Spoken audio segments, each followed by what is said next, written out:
Hey guys, it's Ty with Ty the Dog Guy on the daily, and I want to talk today about mathematics, specifically addition and subtraction. Oftentimes I like to give formulas to my clients and help them really break down into the most easy to bite-sized chunks, easy to digest chunks. And when it comes down to it, everything that we want from our dogs, like all of our dog training activities, fall into addition and subtraction. There's things we want to add and there's things we want to subtract. And so addition is usually, I want my dog to come when called. You know, it's a proactive thing.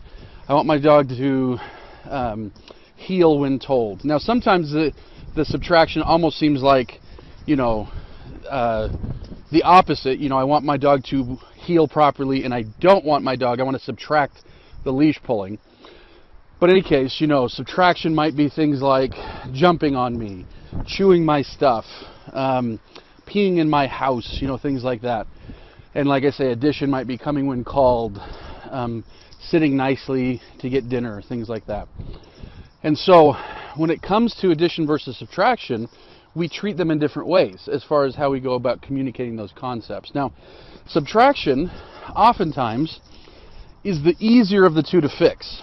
Oftentimes. Now, when we're saying I want to subtract aggression, usually not so much. But when we're saying I want to subtract jumping or chewing or digging, oftentimes that's an easier thing to fix. Usually I look at two things. Number one, is the dog being fulfilled properly? You know, does the dog have what it needs? You know, it's frustrating sometimes when I speak with somebody and they say, oh, my dog's like chewing up stuff. All right, well, you've got a 7-month-old dog that isn't trained, that you leave loose in your house for 8 hours while you're at work. Your dog's not getting the supervision he's needing, the exercise he's needing, he's not getting anything that he needs. And so it makes sense that he's going to be chewing up your stuff. And so the first thing we look at with subtracting is the dog getting the things that he needs to be happy, healthy, safe, stuff like that. Because if he is, oftentimes there's less to subtract. And in addition to, you know, getting what he needs, you know, we're talking obedience training, supervision, structure, things like that. Now, if the dog is getting what he's getting, is getting what he's needing, but is still jumping, chewing, digging, etc., and I need to continue with my subtraction, then typically it's not much more than a simple correction. Now I know, well, if you've watched any of my videos or read any of my books or anything like that, you've heard me talk about this, you know, so many times. There are many out there that say, oh, you can't correct a dog, it's going to make them afraid of you or hate you or something. It's utter nonsense. We can absolutely correct a dog for jumping and chewing and nipping and digging and all these sorts of things.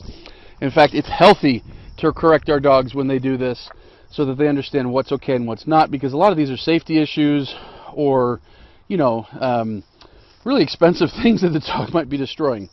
And so a correction might be a spray bottle, it might be a tug on the leash, it might be an e-collar, it might be, I mean, there's a ton of things that a correction could be, but generally, if folks are dealing with subtraction and they've fulfilled the dog properly, and they're still trying to deal with subtraction, usually it's a case of they're just not correcting properly. Now, addition is a different story. Addition tends to take more work. It tends to take more repetition. It tends to take more effort, more expertise, really more of everything. And so when we're looking to add behaviors, there's usually a formula we go through for that as well.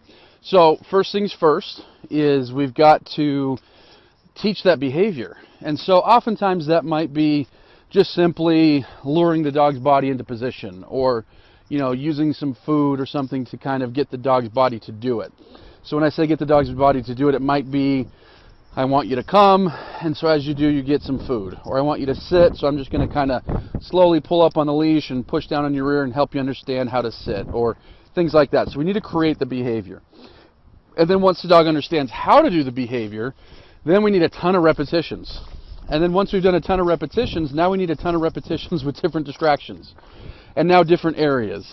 And now we've got to use a little bit of correction, you know, when the dog is saying, nah, I don't really want to do it when the doorbell's ringing, or I don't really want to do it when there's other dogs around.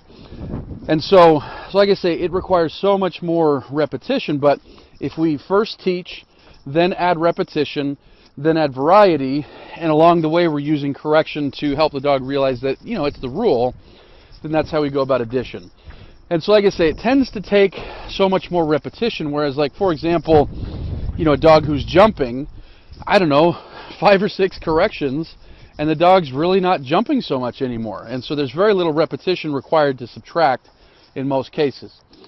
So like I say, if you are doing a lot of correction in your subtraction, it probably means that something's off with the correction, or there's a lack of consistency or things like that.